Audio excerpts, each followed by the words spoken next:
बहू के हाथ। घर की बहू शीना को इस बात का बड़ा घमंड था कि जिस काम में वो हाथ डालती थी वो काम अच्छा हो ही जाता है। शीना की हर बात में हाथ का इस्तेमाल ज़रूर होता था। एक दिन शीना का पति आकाश उससे कहता है, कल जो वो भिंडी बनाई थी ना तुमने, वाह वाह वाह वाह, मज़े आ गए। मैंने अपने हाथों से बनाई थी। मेरे हाथों में वैसे भी जादू है, जिस चीज़ को छू लेती हूँ सोना बन जाती है। अब ये थोड़ा ज़्यादा हो रहा है।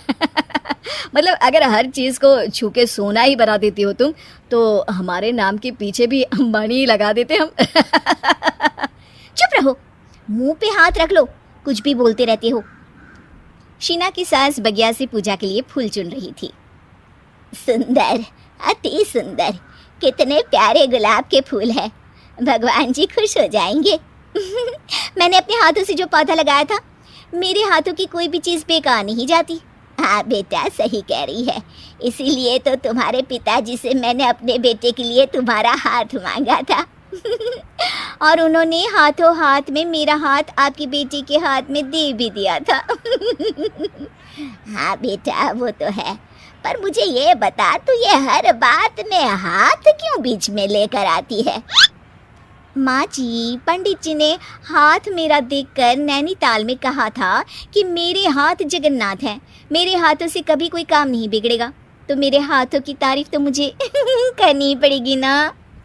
हाँ हाँ, ठीक ही कह रही हो वैसे, तो मिलाओ हाथ इसी बात पर। शीना को न सिर्फ इस बात पे गर्व था कि उसके हाथ से सब अच्छा होता है, बल्कि घर के सारे काम भी वो पहले अपने हाथ से करती, फिर कोई दूसरा उन कामों को कर पाता। एक दिन शीना कपड़े धो रही थी। अरे घर में वॉशिंग मशीन है तो सही, खुद क्यों थक रही हो? कपड़े पहले मेरे हाथ से धुलेंगे, फिर वॉशिंग मशीन से। पहले हाथ की सफाई, फिर मशीन की धुलाई। अगर आज डाकू गब्बर सिंह होता ना, तो वो ये हाथ मुझे दे दे ठाकुर, तुमसे जरूर कहता, और मैं तो दिलवा भी देता तुम्हारे हाथ। हर एक काम में हाथ बटाओ, ज्यादा जुबान न चलाओ, वरना दूंगी एक उल्टे हाथ से। क्या दोगी? कपड़े दूंगी, लो निचोड़ो। ऐसे ही एक दिन, अरे बहू, ये सोफे पर चढ़कर हाथ से पंखा क्यों घुमा रही हो? माँ जी, क्योंकि मेरे हाथ से घूमेगा तो ज्यादा अच्छे से हवा देगा। अरे बेटा, फिर तो तुम गाड़ी का पहिया भी हाथ से घुमा के मायके जाया करो। एक बार आकाश ने घर पर कार लाने की बात छेड़ी। माँ, सोच रहा हूँ कि एक कार लेकर आता हूँ। ले ले बेटा, क्यों नहीं? अरे पैसे हो तो हवाई जहाज भी ले लेना। हाँ, पैसा तो हाथ का मेल है, ले लेते हैं। इस हाथ पैसे देंगे, उस हाथ कार ले लेंगे। मुझे तो लगता है कि बहू कार भी अपने हाथों से धक्का लगाकर घर लाएगी। वो तो नहीं करूंगी, लेकिन सबसे पहले स्टीयरिंग पर हाथ मैं ही लगाऊंगी, ताकि गाड़ी का आना शुभ हो। अरे घर ले आने तो दो, फिर हाथ लगा लेना। लेकिन शीना नहीं मानती। अगले दिन ही सब कार लेने जाते हैं। शीना सेल्समैन से कहती है, भैया ये कार बहुत पसंद है, पैक कर दो। अरे ओ भगवान, 2 मीटर कपड़ा नहीं है जो पैक करवा ले, जरा चला कर तो देखने दो। यस सर, बिल्कुल, टेस्ट ड्राइव कीजिए ना। अरे नहीं नहीं, सबसे पहले मैं हाथ लगाऊंगी गाड़ी को, मेरे हाथ अच्छे हैं। अरे यार, हाथ तो मैं भी धोता ही हूँ, और आजकल तो सैनिटाइजर से भी धोता हूँ। मेरे काम में हाथ ना अड़ाओ। अरे टांग ना अड़ा होता है भाग्यवान, हाथ नहीं। शीना ड्राइविंग सीट पर बैठ जाती है और आकाश उसे गाड़ी के फंक्शंस समझाता है। देखो शीना, ध्यान रखना, ये है स्टीयरिंग, इसे राइट लेफ्ट जाएंगे, ये है एक्सेलरेटर, इससे स्पीड कंट्रोल कर सकते हैं, और उसी के पास में है ब्रेक, जो तुम्हारी जुबान में शायद मिसिंग है।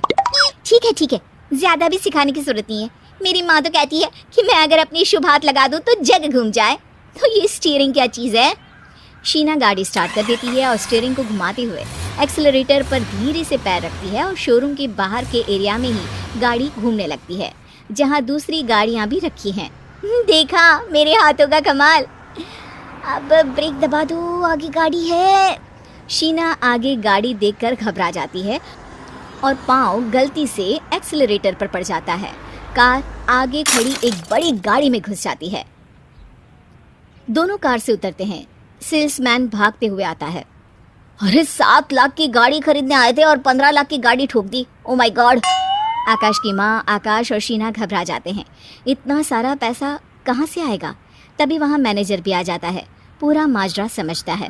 अरे टेंशन मत लीजिए, गाड़ियों का इंश्योरेंस था, आप जो कार लेने आए थे वही खरीद लीजिए। पर मैडम, जब तक आप सीख ना ले तब तक गाड़ी मत चलाइएगा। अभी तो आपने गाड़ी बस ठोकी है, जिसका बीमा भी था, लेकिन सड़क पे चलते हर इंसान का बीमा नहीं होता। अरे मेरे हाथों से ठुक भी गया ना तो उसकी जिंदगी बन जाएगी, और अगर चला भी गया तो स्वर्ग ही पाएगा। मैनेजर साहब, मेरे हाथ में कोई दिक्कत नहीं है, वो तो बस पाँव गलत जगह पर चला गया था। शीना की बात सुनकर आकाश अपना सर पीटता है और उसकी सास अपने हाथ से खुद का मुंह छिपा लेती है और मैनेजर हाथ जोड़कर माफी मांग